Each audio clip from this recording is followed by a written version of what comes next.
আসসালামু আলাইকুম প্রিয় দর্শক, কেমন আছেন? আশা করি ভালো আছেন। আজকে বাসার নিচে নামছিলাম নাস্তা খাওয়ার জন্য, তো দেখি একটা মুরব্বি কাকা জুতা সেলাই করতেছে। তো আমরা এই কাকার এইটা দেখে আমি কাকার সামনে গেলাম, কাকার সাথে খুশ বিনিময় করলাম, এটা আলাপচারিতায় কাকার সব বিস্তারিত জানলাম। কাকারা বললাম, কাকা আমরা যখন ছোট ছিলাম তখন আমাদের জুতা, আমাদের ভাই বোনের মা বাবার জুতা নিয়ে আমরা কিন্তু সেলাইতে যাইতাম। তখন ওই জুতাটা সেলাই যখন আনতাম তখন আমাদের অনেক খুশি লাগতো যে এই জুতাটা আবার নতুন হয়ে গেছে। আর এখন আমরা কাইন্ড অফ ভালো ভালো জুতা কিনি, একদিন পরি দুই দিন পরি পরার পর ফালাই দিই, ওটা শিলানোর আর থাকে না, ইন্টারেস্ট থাকে না নতুন কেনার চিন্তা ভাবনা। তো কাকা হঠাৎ করে কাকার অসুস্থ কথা বললো, মেডিসিন বার করে দেখাইলো এবং কাকার অসুস্থ দেখাইলো, আগে স্বাস্থ্য এবং খুব ভালো ছিল।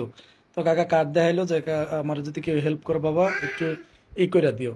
তো আমি কার্ডটা নিলাম, কার্ডটা ছবি তুলে দিলাম। যদি কারো কোনো ওই কাকার প্রতি সহযোগিতা করার ইচ্ছা থাকে দয়া করে ওনার অ্যাড্রেস অনুযায়ী আপনারা নক করেন, আমি বলে দিব না, ওনার নাম্বার কে নিয়ে আসবো না, আপনারা দিন। আমি যতটুকু পারছি আমি কাকার হেল্প করছি।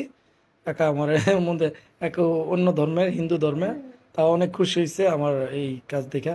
পাশাপাশি আরেকজন মহিলা হঠাৎ করে আমার দেখা, উনিও তার অসুস্থতার একটা কাগজ আমার দেখাইলো। আর দেখানোর পর আমি যতটুকু পারছি তারও আমি একটু হেল্প করছি। তো সবাই যার যার স্থান থেকে, যার যার জায়গা থেকে যা যতটুকু পারেন, এবং গরিব মানুষদের সহযোগিতা করবেন, দেখবেন এর ভিতরে অনেক শান্তি আনন্দ আছে।